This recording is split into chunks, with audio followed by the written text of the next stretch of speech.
Este ano quero paz no meu coração.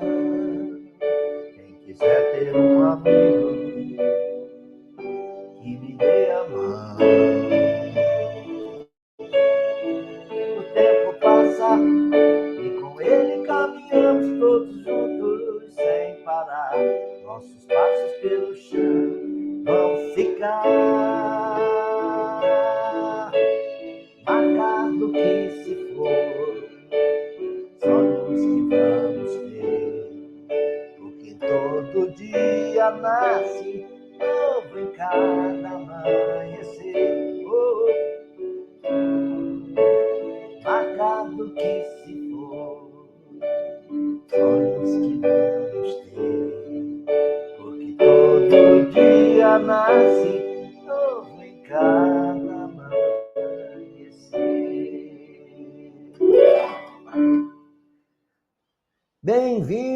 Bem-vindos ao nosso canal em ritmo de ano novo. É o primeiro do ano.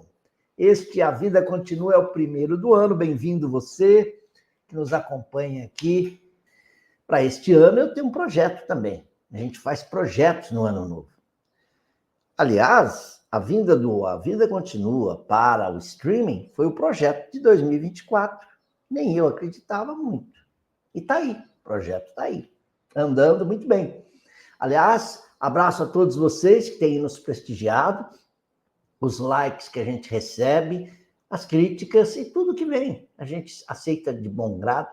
E quero já começar a falar do tema, inteligência artificial. O AI, na versão em inglês, né? Artificial Intelligence. Por isso que a gente vê muito AI aí nas ferramentas, no uso da internet e tal. Mas a inteligência artificial não é nada mais do que o uso da máquina para substituir uma ação humana. A gente já vem usando a inteligência artificial há muito tempo. Claro, quando nós criamos lá um sistema simples de alarme em casa, se alguém entrar na porta vai balançar uma campainha, é uma inteligência artificial. Fui lá, pus lá um objeto que balança e faz ruído, se alguém mexer na porta, eu sei que alguém entrou. Mas vamos agora trazer aqui para o mundo moderno. Desde a Segunda Guerra Mundial para cá, com o advento dos computadores, os mainframes, nós começamos a processar muita coisa através das máquinas. A gente fazia o envelope dos empregados à mão. Depois, o computador começou a fazer isso. E imprimia o nosso Hollerith. Aliás, a palavra Hollerith vem aí do inventor da máquina de processar os envelopes de pagamento. Se não me engano, é Alfred Hollerith. Os americanos na guerra também usaram internet, então foi juntando a informática com a telecomunicação, entramos no mundo cibernético que não para mais. Eu posso dizer que sou uma testemunha desse processo, porque eu comecei no jornalismo, antes do jornalismo, eu fiz curso de programador de computador, que era uma grande febre na época. Era uma febre. Todo mundo queria aprender a lidar com as máquinas para ganhar dinheiro, porque eram salários muito bem pagos e as pessoas eram muito bem remuneradas. Operador de computador, operar. Os computadores da época, você deve saber disso, mas eram verdadeiras, vamos dizer assim, eram como se fossem utensílios, geladeira, fogão, liquidificador, um monte de máquina espalhada. Mas isso é a máquina. Mas antes da máquina, alguém programou passo a passo o que a máquina devia fazer. Por exemplo, primeiro, leia o nome do beneficiário. Confere nota, conta bancária. Veja saldo, é maior que zero? Se sim, para cá. Se menor que zero, para lá. Quer dizer, você faz o fluxo total do que a máquina vai fazer. coloca numa linguagem que a máquina entenda, depois introduz essas informações na máquina. Antigamente, era feito através de um cartão perfurado. Você tinha um monte de cartões. Essas cartas de um baralho, só que mais compridinhas. E aí, punha para ler. Depois, você tinha ali as informações. Aí entrava na máquina. A máquina, então, começava. Fazia o startup. Isso sempre foi assim. Liga, checa, tudo e começa a processar. E aquelas luzinhas ficavam lá. Porque era linguagem digital. Ou seja, usam apenas 2 dígitos, o 0 e o 1. O sistema digital que nós usamos, que não é da máquina, é o sistema digital de 0 a 9. São 10 dígitos, que são os dígitos da mão. Mas também existe um sistema que usa 16 dígitos. São os 10 algarismos que nós conhecemos, de 0 a 9, mais 6 letras, A, B, C, D, E, F. É o sistema hexadecimal. Por que eu estou falando isso? Será que é exibição minha? Não. É que a gente passou por essa fase e viu como as máquinas trabalhavam. Agora, eu me tornei programador? Não. Operador? Não. Porque eu ia nas empresas e nas entrevistas eu era barrado. Não, mas você é um cara que quer fazer cinema, tem ideia de... vive aí escrevendo, compondo. Não, você não serve para isso aqui. Porque quem vai trabalhar com um computador vai ficar dentro de uma sala o dia inteiro, sentado, desenvolvendo um software. Não é? Esse foi meu tempo. Aí eu via os computadores ficando cada vez mais enxutos, até que entramos no personal computer, o computador pessoal, que é esse que a gente tem em casa, com a CPU, o monitor, o teclado, o mouse. Depois, esse computador ligado à internet. Já melhorou muito. E depois aparecem computadores menores, laptop, notebook, que é a mesma coisa, né? E, paralelamente, os telefones celulares, que era só para enviar áudio e receber áudio, passou a ser também um instrumento um aparelho para enviar texto, receber texto. Quer dizer, dados, voz, tá ali. Imagem, aí Steve Jobs lá deu um jeito de concentrar tudo numa coisa só. E eu me lembro quando no ano 2000 para 2002, 2003, quando eu lia isso, eu falava, nossa, será que eu vou ver isso? Você segurar um aparelhinho pequeno e ver um filme? Ou ver a pessoa do outro lado falando com você, nas videoconferências? Eu não acreditava. Estamos aqui hoje e olha o que nós estamos fazendo. Eu estou aqui diante de um computador, de um laptop, ligado à internet, mandando minha imagem para aqueles que estão sintonizados comigo. Não é lindo? Não é bom? Sim, a tecnologia é tudo, mas tudo que nós fazemos na Terra é uma cópia do que já existe no céu.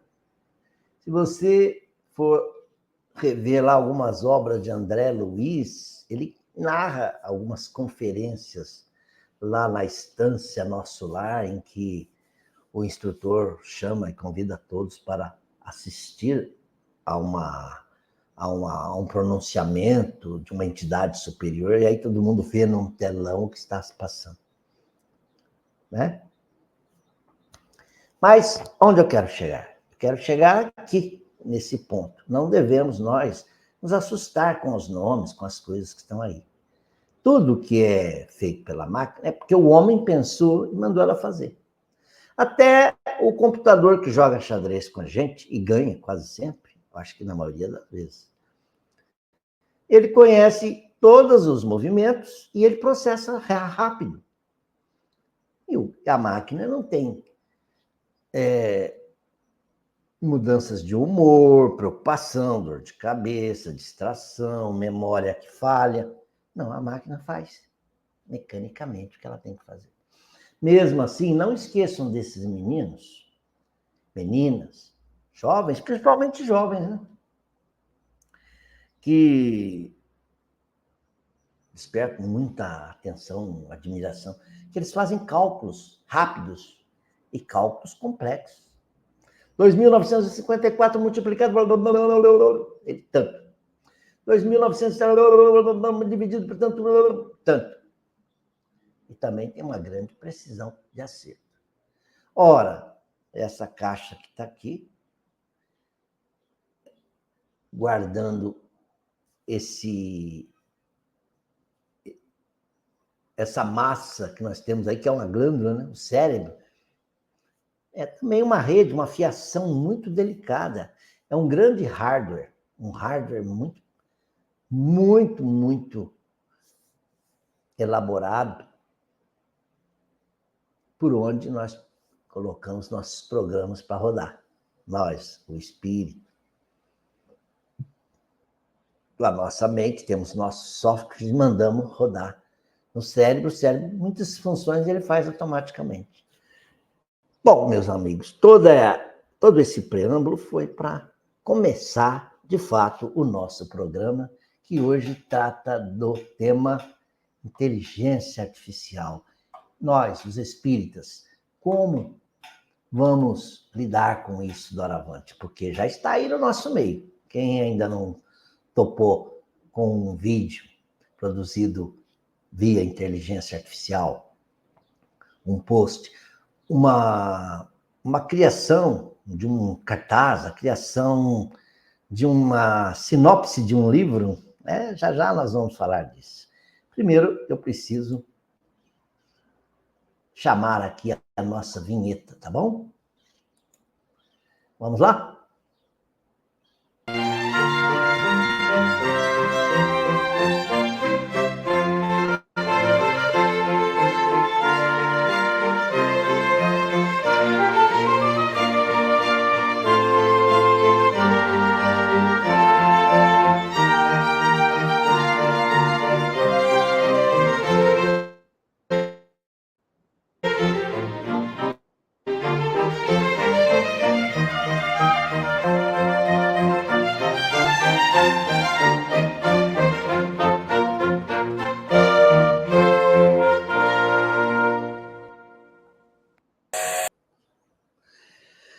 Muito bem, foi aí a nossa vinheta. Lembrando você, A Vida Continua é um projeto nosso, antigo, começou na TV comunitária, passou pela Web TV e hoje está aqui no streaming, né? Que é a forma, a linguagem moderna de comunicar e trabalhar aí nas redes sociais. Muito bem, eu escolhi esse tema porque eu me defrontei com a tal da IA. A editora para a qual eu trabalho, presto serviços, colaborações, né? Me pediu a sinopse de um livro, um romance que se passa na Espanha do século XVIII para XIX, que envolve duas famílias de agricultores. Uma família está em Barcelona, na região da Catalunha, né? Outra está lá na região do norte da Espanha, região de Bilbao, uma região que essas duas famílias têm interesses comuns, tal, mas aparecem aí aqueles problemas típicos da imperfeição humana, do ciúme, da ambição. Tem um casal que se ama muito, mas aparecem aqueles intrusos, né? Aquelas criaturas que vêm como verdadeiras entidades trevosas, atrapalhar a felicidade de outro, e você torce pelo personagem. Eu tinha feito lá uma sinopse, tal, a editora já estava preparando a capa do livro e tudo, quando veio mais uma sinopse muito boa, excelente. Eu fiquei Falei, nossa, que beleza, hein? Parabéns à equipe que fez isso. Nossa, parabéns. Nossa, essa moça que fez a locução aí, que perfeição. Vocês pagaram o estúdio para fazer? Aí eles riram, assim, o designer gráfico, meu amigo, falou, Rubens, tudo isso foi feito por inteligência artificial. Poxa, eu imaginei, como pode, né? Texto, imagens, o figurino da época, a voz, tudo. Falei, mas como é isso? Aí eu mesmo fui saber como funciona o chat GPT, né? 4. Baixei, muito simples. Você se cadastra rápido, só com o seu endereço de e-mail. O que você quer? A inteligência artificial fala com você. Você fala, eu preciso de imagens relacionadas com a época medieval, século tal, na Espanha, assim, assim. E uma mulher loura, aparecem as fotos.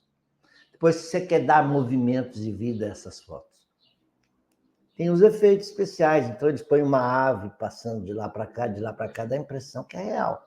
Se tem um lago, elas vão pôr um barquinho andando. Isso você vê no cinema, agora você vê na tua casa, você vê no teu celular. Aí eu disse para o pessoal, puxa, eu estou desempregado, né? Eles falaram, não, vê o texto para nós, vê se não saiu nenhum erro. Tinha erro. Erro que só o humano poderia ver. Falei, olha, aí está dizendo uma coisa errada, impropriedade. Ou o dado que foi dado para a máquina não estava correto. Está dizendo que um era de Barcelona, o outro era de Catalunha. Ora, Catalunha é uma província, um estado da Espanha. Aliás, é um estado separatista, né? Ficou durante muito tempo antagônico ao rei de Espanha. Quiseram até brigaram pela sua autonomia, separação. E Barcelona é uma das principais cidades da Catalunha. A máquina não entende isso. É preciso que o homem esteja ali para ver. Recentemente, eu vi uma bela história que está no livro de Hilário Silva, narrada pelo espírito Hilário Silva, que envolve um suicida, que ele vai à Ponte Marie, vai se jogar, ele se apoia na mureta, a mão esquerda toca num volume, o suicida olha, é um livro, abre o livro, está lá, logo na página de rosto. Este livro salvou minha vida. Aloha. Oh, caramba, eu já acho que eu não vou me jogar mais, vou ler esse livro. Esqueceu do suicídio, voltou para casa, era o livro dos espíritos. Ele leu, como ele fosse encadenador gráfico, ele viu que o livro estava um pouquinho castigado, ele arrumou o livro, pôs uma capa bonita, tal, onde estava lá a dedicatória. Este livro salvou minha vida. Lohan, ele pôs, e salvou a minha também, Joseph Perrier. Fez um pacote bonito e mandou para Allan Kardec, em Paris, lá na sede da Sociedade Espírita Parisiense. Era um dia que Kardec estava particularmente cansado, esgotado, um tanto aborrecido, críticas, ataques, ameaças, não sei o quê. E a Gabriele estava ali do seu lado, a Amélie, né? Amélie Gabriele. Oh, meu bem, vamos, paciência, vamos lá, né? Vamos continuar nosso trabalho, eu vou te ajudar, doravante, a responder as cartas. Mas chegou esse pacote para você. Ele abre. Aquele livro dos espíritos, recuperado, né? Reencadernado, restaurado, e leu. Senhor Allan Kardec.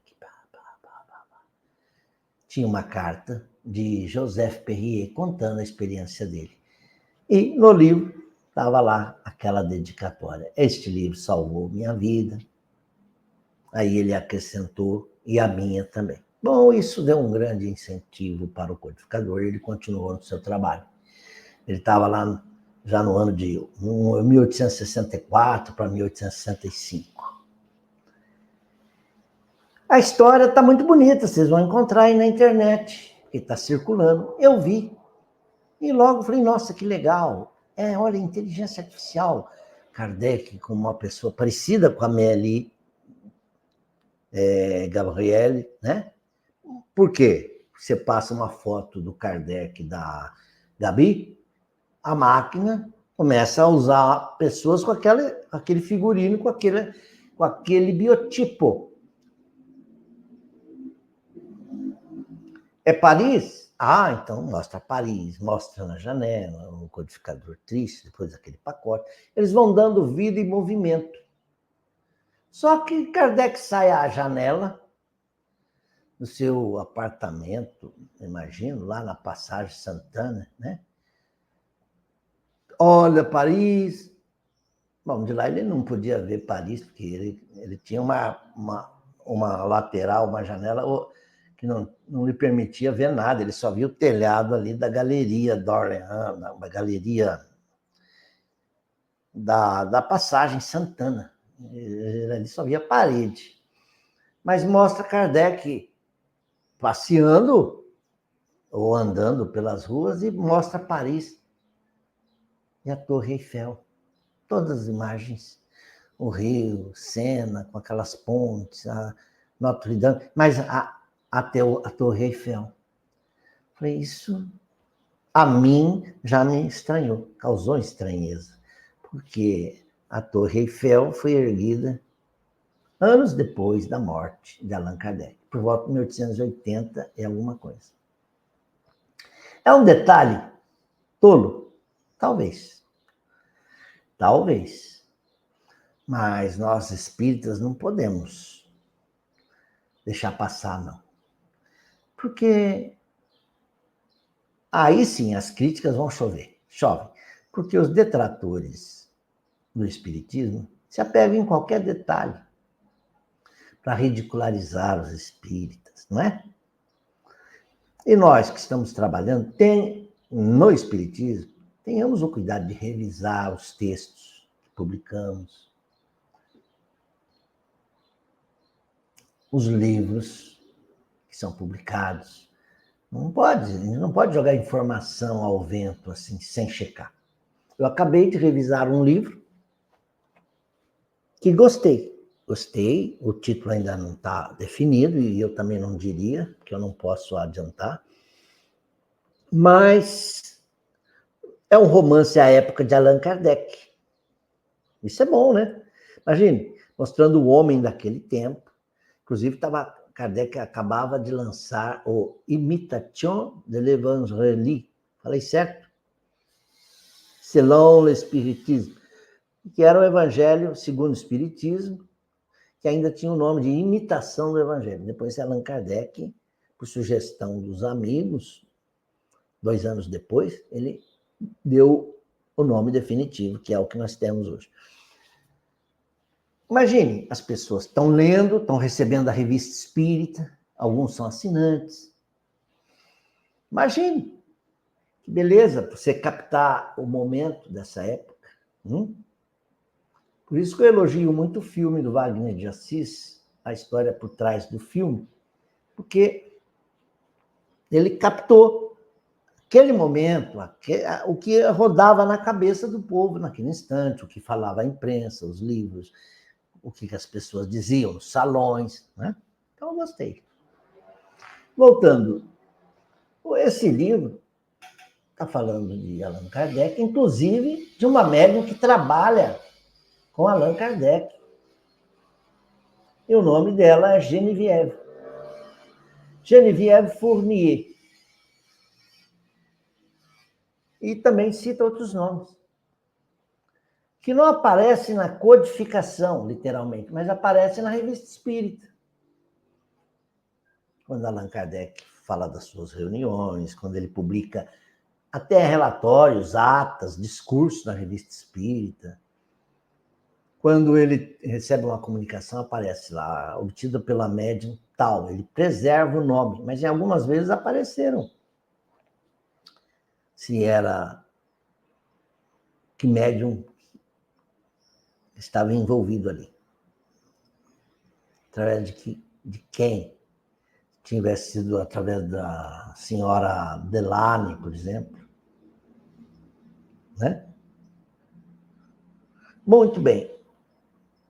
Eu falei, bom, o espírito está se referindo a uma época. O espírito, a obra é mediúnica. O espírito está falando de uma coisa que ele está vendo na memória espiritual dele. Talvez até esse espírito Genevieve esteja participando até da história narrada agora.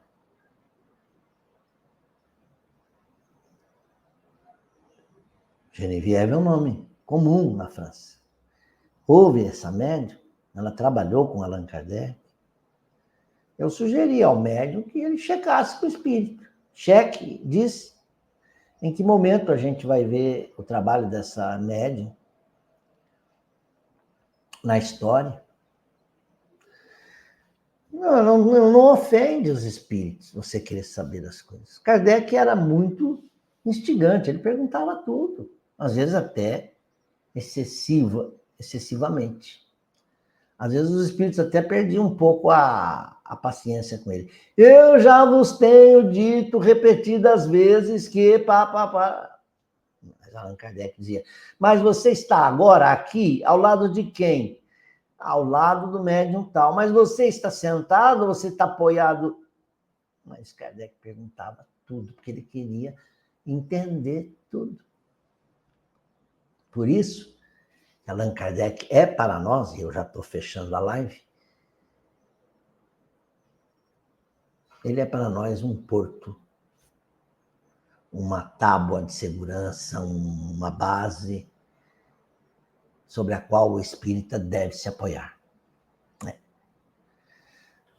Há aqueles que são radicais, não aceitam as obras subsidiárias de ninguém. Eu não vejo assim. Eu acho que a obra de Kardec é progressista e tudo que veio depois de Kardec, claro, fazendo o devido discernimento, é também espiritismo. Ora, Leon Denis, Gabriel Delano, depois a Chico Xavier vem ao Brasil e recebe uma série de livros de André Luiz, alguns deles prefaciados por Emmanuel. Você vai descartar tudo isso? Não. Então, eu não sou desse tipo. Eu acato muita coisa que estão nas obras subsidiárias, mas sempre entendendo que o médium é falível, ele pode errar, ele pode interpretar errado o que ele está vendo e passar uma informação deturpada. Mas daí a nossa vigilância, o nosso cuidado, onde estamos trabalhando com informações do mundo espiritual. Por isso, e terminando mesmo, eu me lembro que nós falávamos aqui sobre transição planetária. É preciso saber lidar com o tema e não espalhar simplesmente o sensacionalismo, que eu vejo nas redes sociais. 25 será um ano terrível. Meu Deus, tudo é terrível. Ninguém vem dizer 25 será um ano bom, a Terra vai dar um passo à frente. Não, é tudo alarmista, apocalíptico. Ora, que esse é um mundo de provas, expiações, pode. Não há como fugir. Nós estamos vendo aí as primeiras notícias do ano, já tem terremoto. A semana em que o ano terminou foi uma semana também de tragédias. Nós estamos vendo hoje que no campo macro, no campo micro, na desencarnes coletivos, desencarnes individuais também, a nora envenena a sogra e mais 2 tias, e mais 2 irmãs, põe arsênio no bolo. Quer dizer, o mal ainda está aí, campeando por todo lado. Os homens ainda se matam, se engalfinham, se matam, querem enriquecer, querem conseguir a felicidade pelos atalhos, querem a fortuna. Ora, eu estava lendo hoje, Einstein dizia, felicidade não está. As coisas grandes que você vive perseguindo, os projetos mirabolantes, né? Eu quero ser o número 1 na empresa, eu quero ser o número 1 da Forbes, da revista Os Mais Ricos, essas coisas. Não. Einstein falou, não, a felicidade está nas coisas mais simples, na tua vida até pacata. Não é? O cidadão está plantando batatas numa fazenda, fala, poxa, meu destino é esse, cruel, plantar batatas. Passa um avião, ele olha e fala, poxa, eu queria ser aviador, piloto.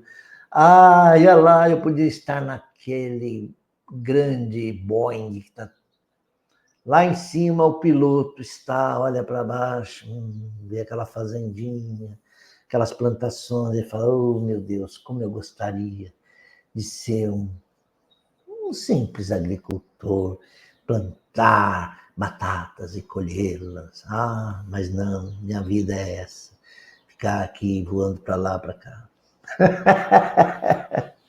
Com isso eu termino, desejando a todos, mais uma vez, um ano feliz. Sejamos plantadores de batata, sejamos outra coisa, mas sejamos felizes naquilo que nós estamos fazendo. Porque a felicidade, segundo os espíritos disseram a Allan Kardec, consiste em duas coisas básicas. A posse do necessário e uma consciência tranquila. Este ano quero paz no meu coração. Quem quiser ter um amigo que me dê a mão.